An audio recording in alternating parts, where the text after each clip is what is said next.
This is Jason Verney's podcast. I am Jason Verney.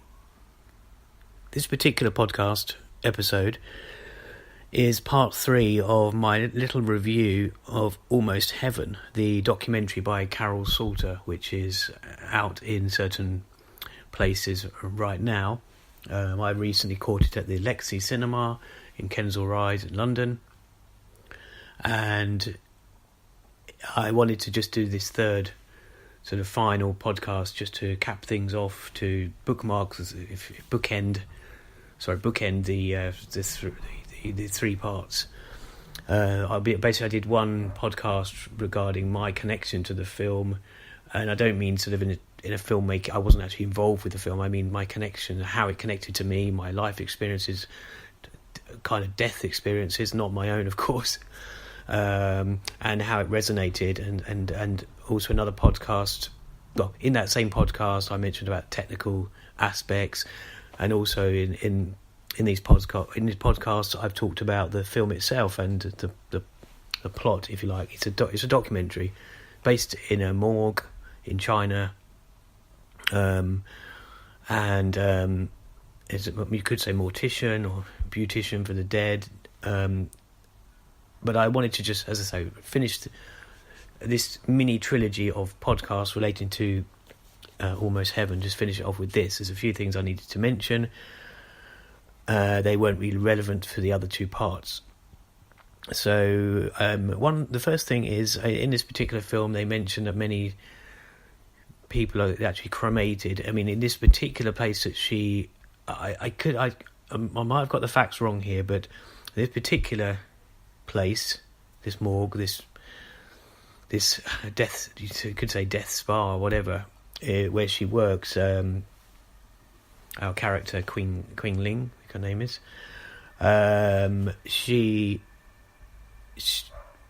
they mentioned that the bodies are cremated. I wasn't sure if that's all of them, but it's many of them, and even if she's not referring to that place, she's referring to much of China, which then leads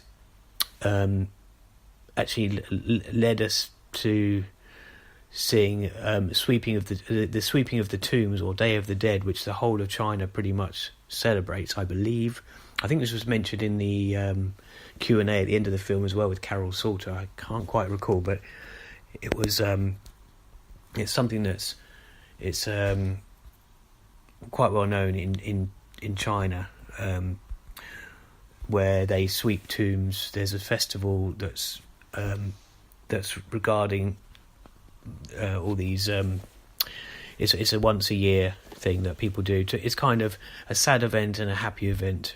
But the sweeping of the tombs, and it's got other names to it, but that's something you can look up yourself.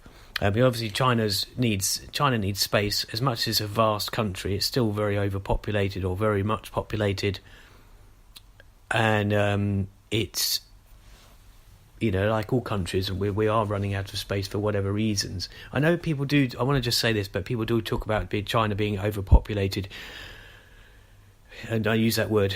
The word. I emphasise the word over, because I have been to China. I've only been to Shanghai and also Hong Kong, which is not necessarily classed as mainland China, but it's there is a lot of space. There's a lot of land, and some people do say it's overpopulated, and that you could say that about England in some ways, or London. But really, when you take things, if you were to look at the land mass and the people and stuff, it's not necessarily overpopulated in everywhere. It's not exactly, not everywhere is populated. But again, I don't know China enough to comment on that too much, but I just wanted to make that point. So yeah, and talking about the Q&A at which Carol Salter was there for, they also mentioned the Death Cafe.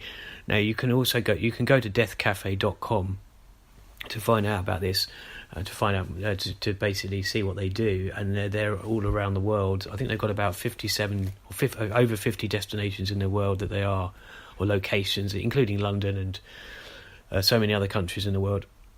It's worth checking them out. I won't go into that too much now.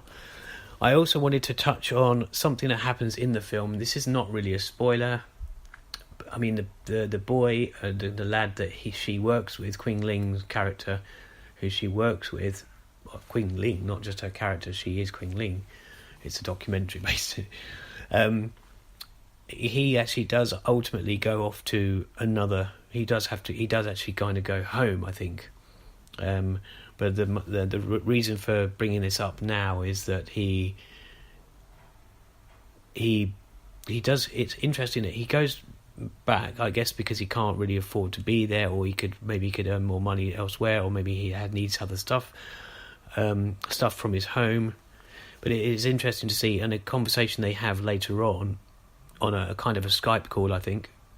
He's actually in a similar job to what he was in with her. In other words, it shows you that even though these jobs are, you have to take what you can get sometimes in China and elsewhere, but it shows you that sometimes those experiences, or that work experience, is what you have to then use for the next place. So it's doesn't mean he's changed his place. He's got those experiences, like working in a restaurant. I'm not comparing a morgue to working in a restaurant, but you got the experience. You go to that job, and it's interesting to see that is he stuck on a certain path with these experiences now? This kind of work, is he going to be in morgues and these kind of places of death and decoration? I'd like to say there, because they have to decorate the bodies and what have you, spar them up. If that's such a term, I like to use these terms every now and again. So spar them up. So it's a kind of death spa. But the last thing I really wanted to mention was Mubi.com. It's MUBI.com. The reason I'm mentioning that is because something that was revealed at the Q&A by Carol Salter herself was that this film, not only is it had, she's self-distributing this film, which has to be commended. I mean, it's not an easy job to do. It's not an easy job, from what I understand. But it's also, she's fortunate enough for Mubi.com to take up, to get the permission to screen this film as well, which means it's going to be screened for a whole month, for roughly a month on Mubi.com. And I'll tell you this: I am a member. I have membership of Mubi.com. It's actually a 3-year-long membership. You can get month-long memberships for free as well, and you can join for, I think it's similar price or same price to Netflix. It doesn't have the quantity of films. I would say it doesn't have the quality of films on as Netflix, but that's, to me, the Mubi films are probably more interesting in quality than they are the ones on Netflix. That's just my opinion.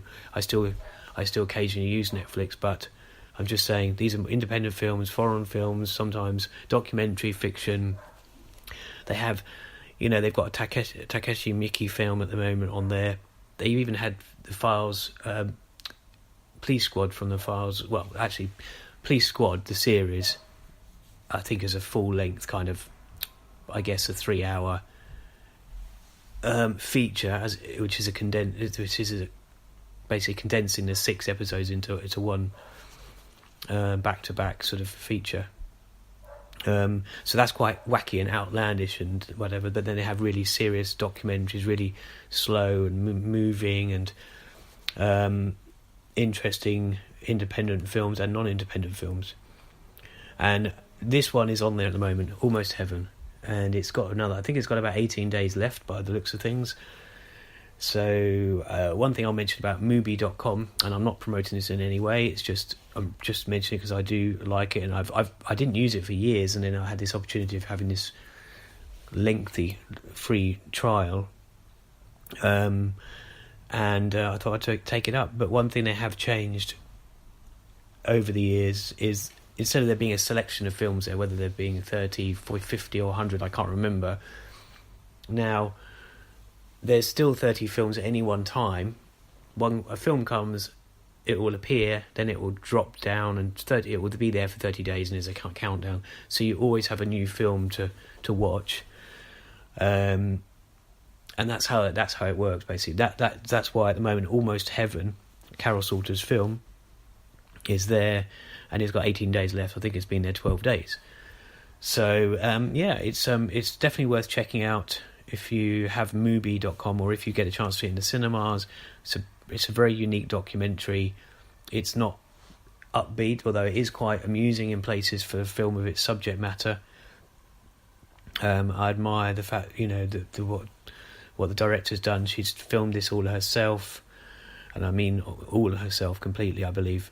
And she's done it on several trips to China and to this particular place with just her camera, her tourist visa and what have you, and filmed it and come back and then edited it and what have you.